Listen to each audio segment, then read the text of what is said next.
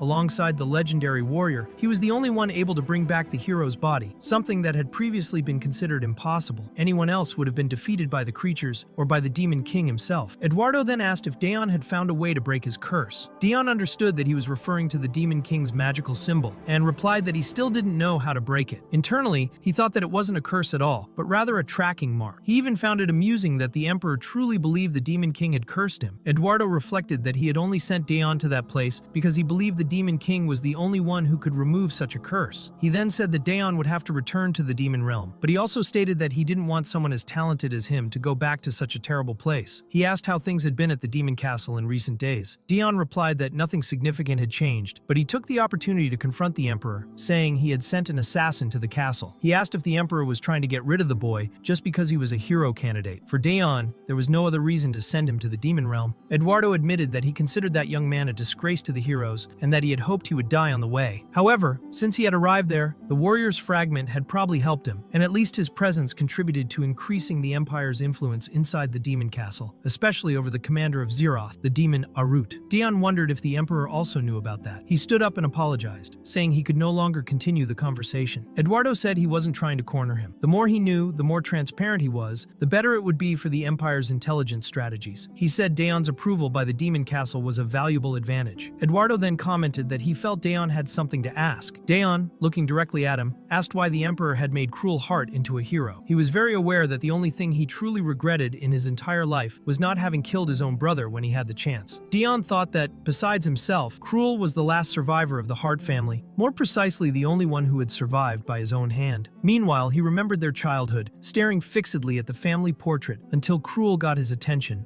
and told him not to keep their parents waiting. Dion apologized and asked if it was already lunchtime. Cruel responded casually, saying they should just go. But Dion, restless, wondered if he shouldn't deal with that problem himself as well. Cruel let go of his brother's hand and explained that the training had just ended, so his hands were dirty. Dion apologized for holding his hand, but inside, he thought he didn't mind, whether they were dirty or not. He tried to hold him again and told him to come back, saying he was too fast. When Cruel stopped, Dion accidentally bumped into him. Cruel then asked if he liked that painting, since he had been staring at it for days. Dion replied that actually, he loved that painting and the way it portrayed their family. Cruel said it was just a painting, but even so, Dion still felt there was something special about it. His brother suggested that he spend more time in his room, as that would be more useful. Dion, however, overheard the maids in the corridors murmuring that his white hair and red eyes were frightening. He was the only different one in the entire family, and they even doubted whether he was truly their biological son. Even so, when looking at that painting, he felt as if he truly belonged to the family. He wished he had the common traits of the Hearts, like black hair and green eyes. When they reached the table to eat, their father complained about the delay and reminded them that he had announced the imperial banquet in the afternoon. Their mother,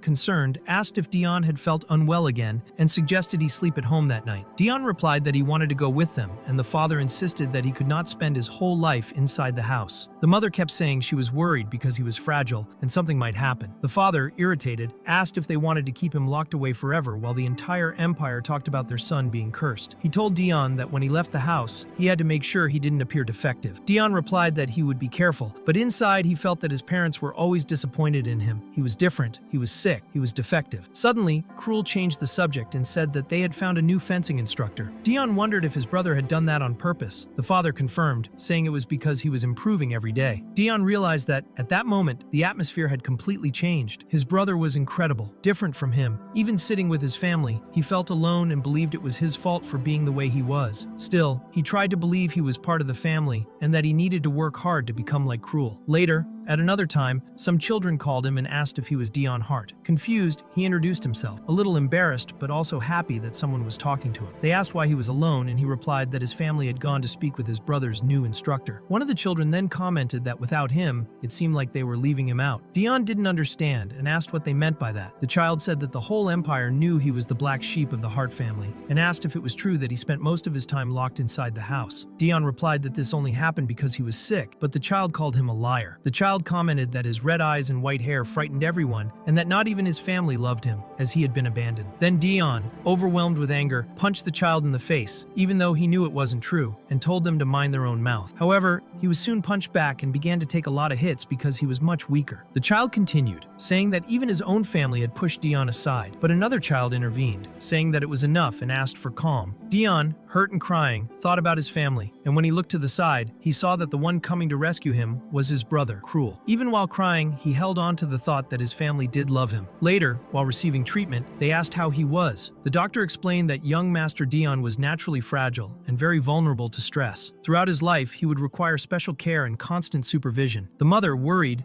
asked if it was really that serious. The father replied, annoyed, that there was no one like him in the family and questioned how it was possible for him to have been born that way. Dion thought sadly that he was disappointing his parents. He wanted to try harder, to put in more effort, to improve, but Cruel was beside him at that moment, saying it was fine, that he didn't need to do anything since no one expected anything from him anyway. However, all of that was just a dream. When he woke up, he was in his room. His mother asked if he had fought at the palace and what had happened. His father remarked that he was sure he had warned him to be careful and that he hadn't listened. Dion apologized and tried to explain, saying that a boy had called him a monster. But deep down, he thought his father didn't care about what he said. He was afraid that his father thought the same as those children did. His father then concluded that letting him leave the house had been premature and decided that he would be locked up for a while. It was better for him to stay in his room anyway. Daeon felt that his parents were disappointed in him. All he wanted was to be loved, not abandoned. He felt like the disgrace of the Hart family. Over time, rumors and gossip spread, saying that he spent all day locked in his room, only studying and training. They said that, even so, no one cared about him. But outside, Daeon heard the laughter of his family, all happy together with Cruel, the real son. Daeon tried to convince himself that he shouldn't be greedy. He decided he would work hard to be recognized. First, he needed to improve his constitution. He thought he would train for 30 more minutes that day. When night came, he was exhausted, sweating intensely, his body trembling. He thought it felt like he was going to die, but he couldn't stop. He needed to do more. Cruel appeared and told him to stop because he was already bleeding. He asked what Daeon thought he was doing. He said he had already warned him to stop being stupid, that he didn't need to stay in his room hurting himself like that. Daeon wondered if he couldn't even try, if he was a failure by nature. He said it was fine, that he wouldn't do anything anymore since no one expected anything from him anyway. He said he was going to rest, that he would return to his room. In the silence of his room, Daeon wondered what he had to do to be loved by his own family. Then the butler knocked on the door and asked if he wasn't going to have dinner again. Daeon asked about the others.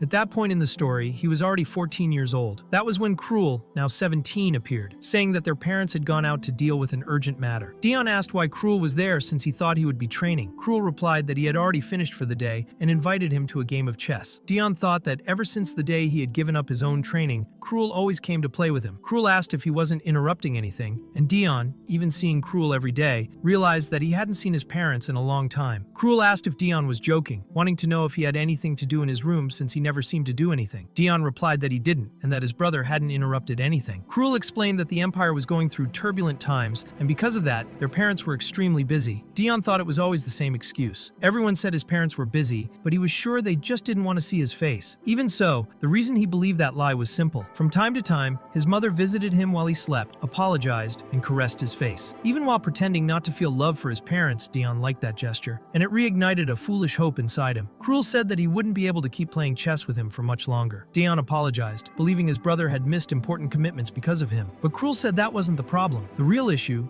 was that when the war began, everything would change. At that moment, several knights suddenly entered the room. Cruel asked who they were and why they had entered without permission. One of the knights replied that he was there to deliver a message from the Empire and asked who Daeon Hart was. The butler answered that he was the young man sitting in front of Master Cruel. Daeon was terrified. The messenger informed him that he had to go with them immediately and that everything would be explained either on the way or upon arrival. The knights whispered among themselves, doubting that such a frail boy could really be a Hart. They said he hardly looked like he knew how to hold a sword. Cruel tried to intervene, grabbing one of their arms and saying there must be some mistake. However, the messenger stated there was no mistake. House Hart had signed an official document for the Emperor. They were merely following orders. If they wanted clarification, they should ask the parents themselves. Daeon was in shock. He wondered if his parents had really done this, sending someone as weak and sickly as him to war. He thought no, they would never do such a thing. But when he turned to call Cruel, he noticed that his brother had closed the door, leaving the room in silence. Then Daeon understood. Everyone wanted him dead. In the end, his family had truly abandoned him. Shortly after, Daeon was given a sword he could barely lift. They told him he would soon depart for the battlefield, and that, if he didn't die, he should at least become stronger. The sword was too heavy, and everyone around him mocked him. They said that this was Daeon Hart, the rejected son, and that the rumors about his family hating him and wanting him dead were true. But Daeon could only think that he didn't want to die. From that day on, his life became hell. On the battlefield, he heard screams, groans of pain, and desperate pleas for mercy. It was chaos, despair, death itself. He was covered in blood, trembling under the weight of a body that had fallen on top of him. He cried, telling himself that he didn't want to die, that he didn't want to be there. Then he saw his superior killing another man and shouting at him to wake up to reality. He told him that if he didn't know how to use a sword, he should grab another weapon. He threw a dagger at him and said he didn't need to be a hero. He just needed to fight to survive. Daeon understood in that instant that it was true. He couldn't die there. He had to live, no matter the cost. And that was why he began to kill, endlessly. He killed and killed, only to survive. Years passed on that battlefield, and he was still alive. Sometimes he felt fear, sometimes he coughed up blood, but he kept fighting. Everything he did was for survival. Killing was the only thing he knew how to do. Sometimes he wondered if, when he returned home, he would ever be happy again. One day, he heard some soldiers talking about letters and packages arriving from home. It was the first time he had heard of such a thing. Everyone was happy receiving gifts and messages from their families and wives. Daeon wondered why he was expecting something too. Deep down, he knew nothing would come. And indeed, the only thing he received was a new order. He had been promoted to commander and would be sent to the front line. It was at that moment that Daeon decided he would turn the entire Hart household into a true hell, just as they had done with his life. When he returned from the war, the first thing he did was kill the servants. He thought the long-awaited day had finally come. Standing before his parents, he coldly declared that he was there to pay his respects. They barely reacted before Dion lunged forward and drove his dagger into his father's heart. Then, looking at his mother, he thought of all the years he had carried that dream and killed her too, after whispering only a brief farewell. He believed he had fulfilled the purpose that had kept him alive for so many years. But as the blood ran down his hands, the pain would not fade. He thought he had finally achieved what he wanted, yet it still hurt. It hurt so much that he could hardly understand why. Then Cruel appeared and saw the entire scene. Dion was crying, crushed by the weight of what he had done. Shocked, Cruel asked what he had done. Desperate, Dion tried to ask for help, but soon realized there was no reason for his brother to help him. After all, Cruel was his enemy too. The two began to fight. Cruel drew his sword while Dion held his blood-stained dagger. Dion shouted that his brother had watched everything for years and never done anything. Pain and hatred consumed him, and his frail body coughed blood as he forced his muscles to keep moving. He thought he had reached his limit, that he hated this weak body, but he could not collapse before killing him. Suddenly, Dion snapped back to reality. He heard someone calling his name. It was Line Reiner, captain of the High Knights. He realized he was somewhere else, far from the previous scene. She watched him closely and remarked that it had been a long time since they last met. He replied that it was good to see her again, thinking that perhaps she was the only normal person among the knights, since the rest were complete psychopaths. Dion began to notice his surroundings and wondered where he was. The last thing he remembered was jumping off the carriage during an attack. Now he was in a bright hall, wearing different clothes. Line remarked that he didn't look well and asked if he had received bad news. Dion said no, though he wondered inwardly what had happened. He remembered meeting the Emperor, but everything felt hazy, as if stress had caused another blackout. As he tried to make sense of it all, he asked what kind of event it was. Line seemed surprised by the question and replied that he had to be joking. She explained they were there to celebrate the first victory of the Empire's new hero, Cruel Heart. At that moment, Cruel slowly approached. His green eyes and black hair clearly distinguished him from Dion. On his chest, he bore the symbol of House Heart, and his expression was calm, almost serene. Dion stared at him, a chill running through his chest. He thought that the dream from the previous night had been a warning. Seeing him again made everything inside him ache. Cruel greeted his brother, saying it had been a long time since they last met. Dion replied, trying to hide his tension, but inside he felt only disgust. To him, Cruel was the one man he never wanted to see again in his life. Cruel mentioned that days earlier he had faced the commander of the Zeroth unit during the war against the demon army. He said that the battle had inspired him, that the spirit of his opponent reminded him of his brother. He claimed he had never seen such determination and leadership as Dion's, and that the Empire owed him much for his service during the 8-year war. Dion laughed, a bitter, mocking laugh, as if he had just heard a cruel joke. He said he was simply surprised by his brother's words, too surprised not to laugh. Dion said there was no chance he would ever fight alongside his brother. He didn't even consider the possibility, but Cruel insisted otherwise, convinced that he would. At that moment, Dion noticed that Cruel's eyes had changed. Their look was completely different, and he began to think that this man was insufferable, wondering why he was still there when he should be speaking with his own guests. He told him not to mind his presence, since the party was a mess anyway, and didn't even have a decent drink for him. Cruel commented that he had heard Dion had recently returned from a hunt, and Dion, irritated, wondered if that fool was still talking to him. Cruel asked if he was injured, and Dion thought about how annoying he was. He had always been, and told him to stop pretending to care. Even if he were hurt, it was none of his business. He told Cruel he could just stand there watching, as he always did, because that was what he did best. Absolutely nothing. Still, Dion decided to end the conversation there. He didn't want to cause a scene in the middle of the celebration. Duke Stave appeared to interrupt the conversation, saying that his heart grew warmer at the sight of brotherly love. Dion remembered well who he was, the leader of the forces opposing the Empire, and watched as Stave greeted Cruel, saying he had heard much about him and was pleased to finally meet. Dion simply stared at the Duke's extended hand, then turned his back, leaving everyone around them stunned, wondering if he had really just ignored a Duke. Some whispered that he must have lost his mind, but Stave showed no reaction. Alan looked confused by Dion's behavior, and Dion thought it was impossible to speak with pudding in his mouth. He needed to swallow first. He wondered if Stave had been offended, but his thoughts were interrupted when Prince Elphidius Desert appeared to greet the Duke as well. Dion began to wonder if there was something odd about his appearance or his clothes, since he seemed to be attracting too much attention. The prince said it had been a while since he had seen Stave, and assumed he had been busy. Stave apologized for not keeping in touch. Dion thought to himself that the prince had actually walked right past him. Elphidius replied that there was no need to apologize since he himself had not made visits easy, then added that he was there to assist Cruel and would protect him at all costs. Dion took that moment as his chance to finally swallow the pudding, but before he could, someone hugged him from behind. making him spit everything out. The culprit was Princess Alatia Desert, who said her brother hadn't told her Dion would be there and that she had missed him dearly. Everyone was shocked to see Dion spitting what looked like blood, though it was only pudding. He thought everything was the princess's fault, but Lion quickly placed a napkin over his mouth and asked him to stop talking, taking the blame for not noticing his condition earlier. Dion kept thinking it wasn't blood, it was pudding, but no one seemed to listen. Then the emperor himself approached, wanting to know what was going on, and Dion realized that everyone was there now, the Emperor Eduardo and General Nemesis included. Alatia apologized, explaining that Count Hart had gotten pudding all over himself because of her. She had been too excited and lost control of her strength. The prince also apologized to his majesty, but Eduardo said it wasn't necessary, since Dion was fragile anyway and could spit blood at any moment, especially after being attacked on his way to the celebration, as some of his internal wounds were still healing. Dion felt like everyone around him was driving him insane. The emperor asked if he needed a doctor, and Dion replied no, that he was fine, even though his pale face said otherwise. Nemesis commented that it must be part of the Demon King's curse, and Dion could only wonder why everyone was acting that way. He realized his only option was to pretend to be sick so he could leave. He told his majesty that unfortunately he would need to depart as the stress was making him unwell. He apologized, but at that moment he truly did start to feel faint. His brother caught him before he could fall, but when Dion tried to thank him, he quickly pushed his arm away. Dion said he didn't need his brother's help. During the 8 years he had spent on that battlefield, he had hated Cruel with every fiber of his being and couldn't understand how he dared to pretend to care now. The emperor placed a hand on his shoulder and said he didn't look well, suggesting that returning home would be the best option. Dion apologized and said he would leave immediately, agreeing that it was for the best. If he stayed any longer, he would lose control and destroy everything. As he left, Stave was watching Cruel, who seemed genuinely worried about his brother, or perhaps only pretending to be. Either way,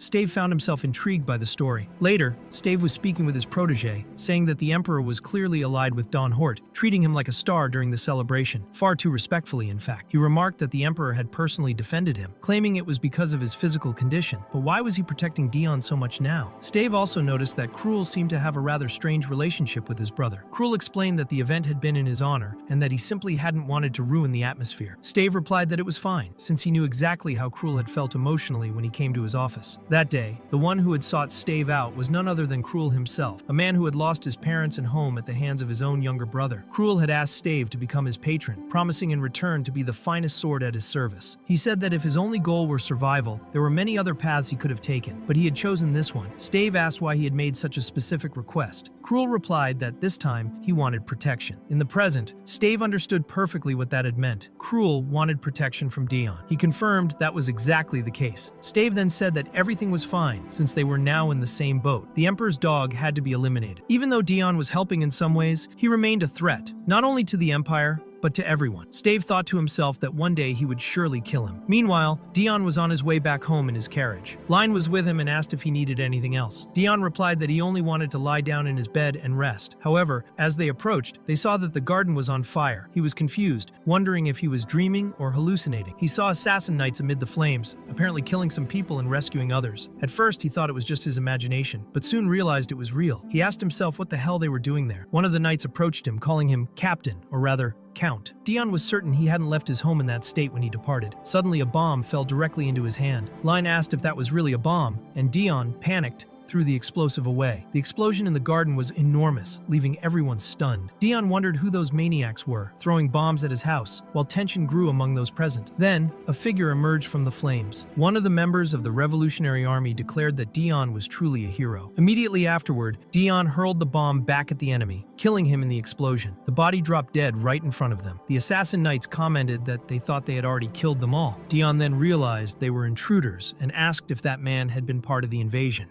He hadn't even known there was anyone there. It was the Revolutionary Army invading his house. The knights confirmed it, explaining that they had been nearby and managed to save most of the people. Dion, suspicious, demanded to know why exactly they were there. After all, the assassin knights had been expelled from the Empire for causing too many problems. They laughed, saying he was worried about them and called him cute. They added that, even if they had been expelled, they would still help their dear captain, since they considered his house to be their own. Dion told them to let go of him, irritated at how they were clinging to him, and Line said their behavior was unacceptable. Dion thought everyone around him was insane. The Revolutionary Army had attacked him on the way to his meeting with Emperor Eduardo, and now they had launched a direct assault on his mansion. They were clearly determined to kill him. Soon, Dion realized there were still more enemies alive. One of the invaders noticed he had been spotted and tried to flee, but before Dion could capture him, someone else moved faster. With a single powerful strike, the enemy was thrown to the ground. Dion recognized that this was no ordinary butler. It was Remember, who remarked that he was impressed by his lord's performance and asked if something particular had happened at the palace. Line explained that Dion had been attacked by the Revolutionary Army on the way and had sustained internal injuries but was recovering. Meanwhile, the last surviving enemy thought to himself that there were currently 3 obstacles standing in the way of dethroning the emperor: Nemesis, the chief general who personally protected the emperor; Ardal, the chancellor; and Dion Hart, the final piece on the board. He believed that for the revolution to succeed, Dion Hart would need to die as soon as possible. They had failed in that attack, but they would keep trying. He swore that Dion and his knights would still die. One of the assassin knights overheard and asked who he was calling the emperor's dog. He insisted that the man had no idea what had happened during the 8-year war or what his master had endured. He said none of that was the Revolutionary Army's concern. Then he added that his role in the war, and now, was to fight for Dion Hart and, if necessary, die for him. With that, he killed the man on the spot. Remember watched everything and thought he would have a huge mess to clean up, but that he would tell the count the enemy had been killed by dogs or some similar excuse. Meanwhile, in a city near the Empire, there were children starving on the streets. Among them, a girl thought about how she had tried to steal some food, but, as expected, had failed. She hadn't eaten anything since that day. She believed that people like her, born in the slums, died every day without anyone caring, until a boy approached, noticed how weak she looked, and said she seemed about to die, offering her a piece of bread. His name was Paul, and he explained that he had gotten the food from the Church of Salvation, where they were distributing water and bread for free to the slum residents. The girl, suspicious, asked if the food was poisoned or laced with drugs. Paul laughed and assured her it wasn't, saying that his neighbor had eaten it and was fine. Even so, she thought that no one would care if she died poisoned. Paul, impatient, replied that if she didn't believe him, then she could starve. As he walked away, the girl called him back and decided to go with him, thinking that dying of hunger or being poisoned made no difference. To her, it didn't matter whether it would be salvation or a curse. Meanwhile, Dion Hart reflected that it had already been a week since he returned to the Empire. The front garden, once burned, was almost completely restored. He had reinstated the mad dogs, who had unexpectedly returned under his command. Now all that was left was to enjoy the time he had in the human realm, or so he thought. The reality was that he was overwhelmed by piles of paperwork. Even though he was only back temporarily, Dion insisted he wouldn't neglect business and approve new construction projects, such as a dam in the territory. Since that day, however, he hadn't felt comfortable speaking to Remember, his advisor. Suddenly, he heard an argument outside. Some knights were complaining that the mad dogs had taken all the food. One of them replied that they shouldn't be stingy. Dion sighed, already expecting this kind of conflict. The mansion knights and the mad dogs would never get along, though he still didn't know the exact reason for that fight. He asked, Remember if the knights didn't have any work to do. The man explained that the emperor used to send them on missions, but since they had returned under Dion's command, there were no orders. All they could do was train and wait. Dion then asked why the emperor had given those men back to him, grumbling that he missed the demon realm. Remember replied that he believed the emperor deeply trusted Dion, for no sovereign would hand over such important knights to one person without a great amount of trust. It could even lead to a revolt or betrayal. Dion, however, thought it wasn't about trust, it was about convenience. The emperor couldn't handle those undisciplined soldiers and simply dumped them back on him. As he resumed his paperwork, Dion thought that if the emperor truly liked him, he would have taken some of that responsibility off his shoulders. Then, Remember commented that perhaps Dion hadn't been informed yet, but a week ago, His Majesty had named Dion Hart as the sole owner of the Hart domain. Dion was shocked, unsure of what to say. Remember explained that the official proclamation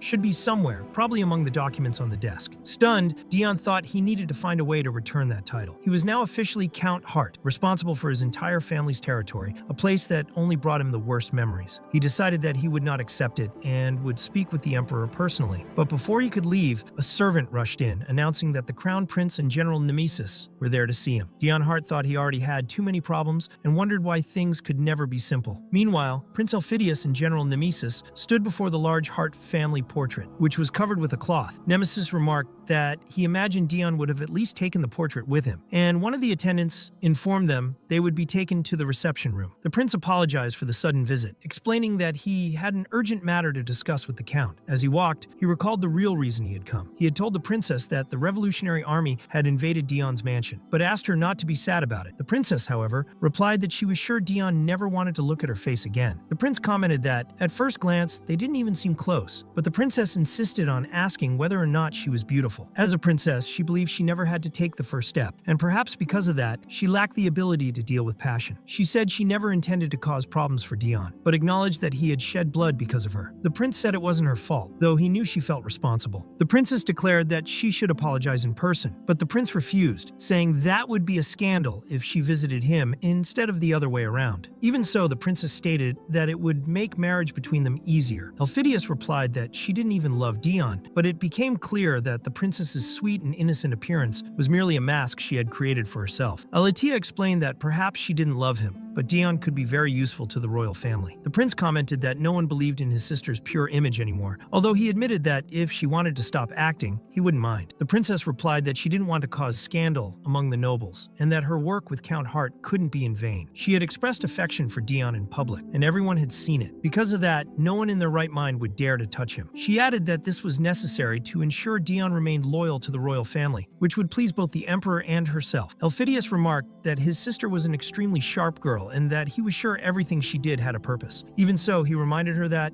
as he always said, she could stop whenever she wanted. Aletia thanked her brother for his support and, changing the subject, asked if he wasn't curious to know what Dion really felt for her. The prince found the question ill-timed, but she argued that they couldn't let the most talented man in the empire slip away. So, the prince decided that, since he was already there, he would use the opportunity to bring Dion Hart definitively to the empire's side. Dion, on the other hand, was nervous, not understanding the real reason for the visit. Even so, he received them politely, greeting the future Emperor Elphidius and General Nemesis. The prince apologized again for arriving so suddenly and invited him to sit. Dion asked the purpose of the visit, and the prince said it was just to talk. The same was said by Nemesis, who stared at him intently. Dion thought that look could pierce through him. It was so severe. The first thing the prince did was apologize. Dion assumed it was for the unexpected visit and said it was no problem, but the prince was referring to the incident during the celebration, when Aletia, in an impulsive gesture, had hit him hard, causing him to spit wine in front of everyone. Elphidius explained that he had already spoken to her and assured that it wouldn't happen again. Dion replied that it was just a small accident, nothing important, but Elphidius added that, aside from the apology, he also brought a special favor to ask. Dion Hart wondered what kind of special favor would make the prince come to his house personally. To his surprise, Prince Elphidius simply asked if they could be friends. Dion was confused, not understanding why someone so important would make such a simple request. The prince explained that he had always wanted to get to know him better, but Dion was always so busy. Dion asked if that was the only reason he came, and Elphidius replied that, being the crown prince, he had many limitations and couldn't visit his friends often. So he used the incident at the celebration as an excuse to come. Dion felt uncomfortable, trying to understand why the prince was acting that way. He seemed like a shy boy trying to start a conversation, which confused him even more. Dion said he was flattered by the invitation, but upon seeing Nemesis's cold stare, he quickly changed his mind and said it would be an honor to be the prince's friend. He thought that if he refused, he might not make it out of there alive. Elphidius smiled, pleased, saying that from that day on, they would be friends and that he would do his best to get closer to him. He said it truly made him happy, and Dion, keeping his composure, replied that the honor was his. The prince noticed that Dion was clearly uncomfortable, but chose to ignore it. He thought the rumors were true. Dion Hart was indeed someone empathetic and hard to hate. He commented that it would be nice if they could truly become friends and suggested that Dion visit the palace more often, saying they could train together, talk, and even have tea. Dion, not knowing how to decline without being rude, said he wasn't really sure, but Elphidius stood up smiling and said he already had his answer. Before leaving, the prince said he would leave Nemesis behind, as he also had something to discuss. Dion was desperate, hoping they wouldn't leave him alone with that man. Elphidius simply waved and said, "See you soon, my friend." As soon as he left, Dion thought he didn't want to be alone with Nemesis for a single second and wondered what he should say to him. Nemesis watched him in silence and, after a few seconds, said it had been a while since they last spoke alone. He assured Dion he wouldn't take long and would get straight to the point. He informed him that the emperor wanted Dion to deal with the Revolutionary Army soldier they had captured, as the goal was to discover the enemy base and eliminate them. However, since Dion was the one who captured the first soldier, he was free to refuse the mission if he wished. Dion found the request too direct, but replied that it was fine. He would take Nemesis to the prisoner. He thought that the sooner he handled it, the sooner he could rest. So, the two of them went to the place where the soldier was being held. The man was tied up and unconscious, and Dion commented that Nemesis could take him whenever he wanted. Nemesis, however, however, asked if Dion wasn't mistaken about what had happened. He said that 3 revolutionary soldiers had attacked Dion. 2 had died and 1 had exploded, right? But the cause of the last one's death still hadn't been confirmed. Dion didn't understand why he was being questioned about that. Nemesis then got straight to the point and asked if he knew how that soldier had died. The narrator explains that Nemesis didn't hate people without reason. During the 8-year war, he had observed Dion closely and noticed something strange in his behavior. Intense mood swings and even changes in personality. Dion Hart had been the first noble to become a common soldier in that war, and he had served in Nemesis's unit. When the general first met him, he seemed fragile and frightened, but he had a brutal survival method. He killed with extreme violence, without hesitation, just to stay alive. Nemesis believed that sooner or later he would lose his sanity because of it. Recalling that time, Nemesis said that Dion had already been there for 3 days and needed to pull himself together. No one would blame him for killing people. No one would blame him for surviving. Dion, confused, asked what he was talking about and who exactly he was. He said that his wounds had already healed and that he was fine. Nemesis then realized that something had changed. In front of him, Dion seemed to remember nothing, and the general concluded that he was now facing a different personality. He thought that, on one side, there was a bloodthirsty killer, and on the other, a normal man tormented by the guilt of the atrocities he had committed. These two sides had become Dion Hart's personalities. Tired, Dion stated that he was far too exhausted to remember what had happened, and that maybe he had only survived by luck. But Nemesis knew it wasn't luck. He was sure Dion simply couldn't bear the weight of the guilt and the deaths he carried on his hands. He had fled from it in the most extreme way possible. Nemesis